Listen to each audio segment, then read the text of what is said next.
بسم الله الرحمن الرحيم.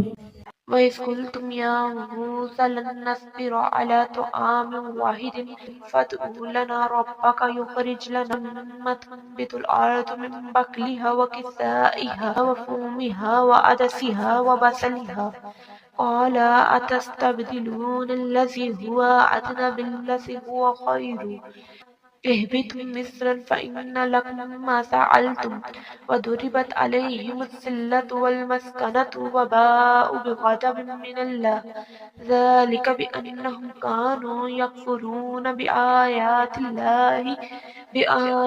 الله ويقتلون النبيين بغير الحق ذلك بما عصوا وكانوا يعتدون۔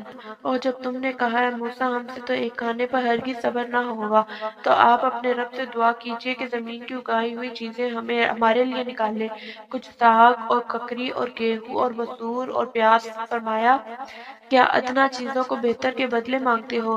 اچھا مصر یا کسی شہر میں اترو، وہاں تمہیں ملے گا جو تم نے مانگا۔ اور ان پر مقرر کر دی گئی خواری اور نداری اور خدا کے غضب میں لوٹے، یہ بدلہ تھا اس کا کہ وہ اللہ کی آیتوں کا انکار کرتے اور انبیاء کرام کو ناحق شہید کرتے۔ یہ بدلہ تھا ان کی نافرمانیوں اور حد سے بڑھنے کا۔